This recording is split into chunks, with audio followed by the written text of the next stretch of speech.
There is a list buried in Admiralty paperwork where, once a man's name is finally written onto it, every promotion that follows happens almost entirely by itself. Getting his name onto that list in the first place, though, turns out to be an entirely different kind of climb. This is the Royal Navy of the Age of Sail, somewhere between 1750 and 1815.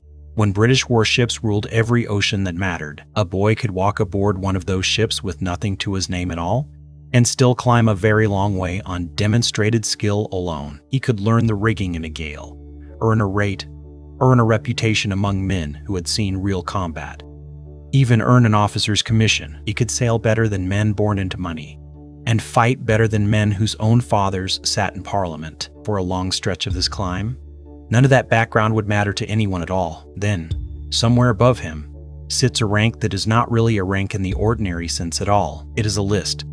A single list, kept by the Admiralty in London, and updated only when a name above it disappears. Once a man's name is written onto that list, the Navy itself does the rest of the climbing for, but writing his name onto it in the first place has almost nothing to do with the sea, the wind, or the guns. It has everything to do with who, back in London, already knows his name. This is the world of the Royal Navy officer, from Landsman to Admiral of the fleet. 10 real ranks stand between the lowest deck of a warship and the top of that single list, and one man, with no family name worth mentioning, charted his way straight through the wall built to stop him. His name was James Cook. But before we reach him, we start where every one of these men started, at the very bottom, with a boy who has never been to sea in his life. At the very bottom of this ladder stands the Landsman, and there is nowhere lower on a king's ship than this. He's never set foot on a working deck before in his life, and every man aboard can tell within the hour. Many landsmen did not choose this at all. Dragged aboard by a press gang from a tavern, a dockside, or a street corner in the middle of the night, he gets the hardest, filthiest, most thankless work on the entire ship, and no skill is assumed of him, and none at all is required. Surviving a single year of that without deserting or dying is the only qualification he needs to reach the next rung. A year at sea, if he survives it, and the Landsman is re-rated an ordinary seaman. He can now hand a sail, reef it in a blow, and steer a compass course, the basic working language of every sailor's hands. 2 more years of proving himself under real weather and he is rated able, the Navy's own word for a sailor who is simply, reliably, good at his job. Able seaman is not a gift handed down by anyone. It is a grade earned one. Watch.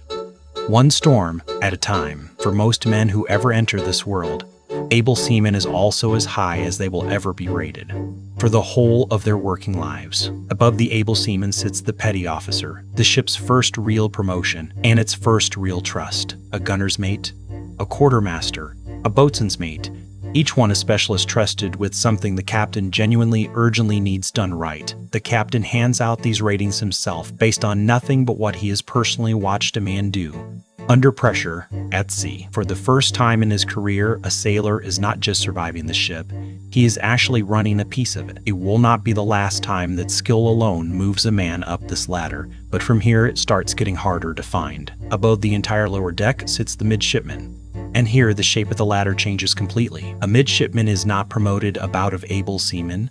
He is usually appointed directly, often as a boy of 12 or 13. Already marked out as a future officer, he walks the very same deck as the men who scrub it every morning, eats separately from them, and is being trained for a wardroom, not a mess deck. A senior midshipman who has already passed his lieutenant's examination but has no ship yet willing to take him is called, for the moment, a master's mate. He is still on paper, only waiting, but every man aboard already treats him, in practice, as an officer in everything but the actual paperwork. A rare few men do reach this rung straight up from the lower deck, entering through what sailors call the hawse hole, the very hole the anchor cable runs through. It is rare enough that every single man who manages it is remembered afterward by name for exactly that. To actually become a lieutenant, a midshipman or master's mate has to sit a real formal examination in person in front of a board of senior serving captains. They make him work out a ship's position from dead reckoning in the stars, talk him through handling an imagined storm on paper, and press him hard to prove he genuinely knows the trade. Fail that room, and no family name anywhere in England, however old or however wealthy, will carry him through it. Pass it, and he is commissioned an officer of the king on the spot, regardless of whose son he happens to be. This, right here, is the last rung on the entire naval ladder that still works this way, purely on demonstrated knowledge. Every single rank above lieutenant will ask him a very different kind of question from this point on. It will not be about his seamanship at all anymore. It will be about who exactly he happens to know. A lieutenant who genuinely impresses the right captain may eventually be given a small ship of his very own to command. The Navy calls this rank Master and Commander, and it is his very first real taste of independent authority at sea. It is also the first rung on this ladder, where a good word from a patron starts to genuinely outweigh a good logbook. Two commanders of identical skill can go on to have very different careers from this point, depending only on who is willing to speak for them in London. It is not yet fatal, at this stage, to have no patron at all behind him, but from here on, for the very first time, it is no longer free. Above commander sits post captain, the single rank that quietly decides almost everything that follows it for the rest of a man's career. Being made post writes an officer's name permanently onto one document, the Admiralty's list of captains, ranked in strict order of seniority. Getting that name actually written onto the list, though, has remarkably little to do with talent. It depends instead on a patron inside the Admiralty itself, a relative sitting in Parliament, or an admiral who happens to remember an old favor owed. Two officers of genuinely identical skill can end up waiting a full decade apart for the exact same promotion, and skill alone will never explain that gap. But here's the part almost no one outside the Navy itself ever fully understood. Once a man's name is actually written onto that list, the Navy stops judging him in any real sense at all. From that day forward, every single promotion above him is awarded strictly in order of seniority, and nothing else. Rear-admiral, Vice-admiral, admiral, each one simply the very next name waiting on that same list. Not by a board, not by a vote, not by one further act of merit or courage on his part. A captain becomes an admiral purely by outliving or simply outlasting the men listed above his own name. The wall, then, is not really a rank at all.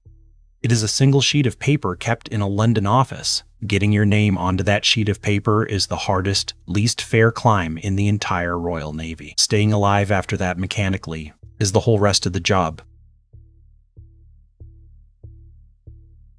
In 1755, a Scottish farm labourer's son named James Cook walked into the Royal Navy at the very bottom as a plain, able seaman. He had no family inside the Admiralty, no seat in Parliament, and no patron anywhere waiting to write his name onto anything at all. What he did have was an extraordinary, almost obsessive talent for charts, tides, currents, and the stars. He surveyed the St. Lawrence River under actual enemy fire during the siege of Quebec, work so precise that ships were still using his charts a century later. In 1757, he passed his master's examination at Trinity House in London, a professional qualification that answered to no one's bloodline whatsoever. That surveying work eventually caught the eye of Captain Hugh Palliser, a genuine patron, someone finally actually willing to speak for him at the Admiralty. This is the part of Cook's story worth being completely honest about. Even James Cook, arguably the single finest navigator of his entire age, still needed a patron to climb past a certain point on this ladder. The wall did not bend itself for talent alone, not even for talent as rare as his. What actually makes Cook the exception is not that he somehow skipped the wall entirely. It is that the patron who carried him through it was earned, not inherited, a debt owed to charts and soundings, not to blood or birth. On the strength of that reputation alone, he was commissioned lieutenant to chart the transit of Venus clear across the Pacific. In 1775, the son of a farm laborer was finally made post, entered onto the captain's list as a genuine equal to men born into it. The rest of that list would have carried him automatically upward from there, if only he had lived long enough to climb it. Above post captain, the wall disappears completely, and so does any real question of who actually deserves what next. A vacancy opens at the very bottom of the long admiral's list, and the most senior post captain still living simply moves up into it. That officer becomes a rear-admiral automatically, whether or not he has personally commanded a single ship in years. There is no examination waiting for him here. No patron left to please, no talent left that even needs proving anymore. There is only the list itself now, quietly working through its names, and his fixed place somewhere on it. The very next vacancy above him works out exactly the same way, with exactly the same mechanism. He becomes a vice-admiral not because he has done anything new at all, But simply because someone above him has died, retired, or resigned, the Navy does not ask him to earn this promotion either, any more than it asked him to earn the last one. It simply reaches down the same list and finds his name sitting there, next in line. The climb that once cost him a real examination and an entire decade now costs him nothing at all but patience. One more vacancy opens somewhere above him, and he is now, at last, a full admiral, commander of an entire fleet at sea. By this point in the climb, the whole mechanism is almost embarrassing to describe out loud. Skill stopped mattering 3 whole ranks ago, and courage had already stopped mattering well before that. What is left now is only a very long list, and one man's name slowly rising year after year toward the top of it. It is not exciting to watch. And honestly, it was never really meant to be. At the very top of that entire list sits Admiral of the Fleet, the single highest rank the Royal Navy has ever had to give. It carries no real duties left to perform anymore, no ship left to actually command, no battle left anywhere worth winning. It is awarded, almost always, to a genuinely old man, decades past the years when any of this could still have honestly been decided by skill. He did not fight his way up to this final rank, not really, not at the end. He simply survived long enough on a list he could never have written his own name onto in the first place to finally reach the very top of it. This was never, at any single point along the way, meant to be a story about triumph. Skill got a boy off the lowest deck of a warship all the way up to lieutenant, and not one single rung further than that. Everything past lieutenant belonged instead to a list, to a patron, and, eventually, simply to time itself, ticking along without him, somewhere inside that entire cold system.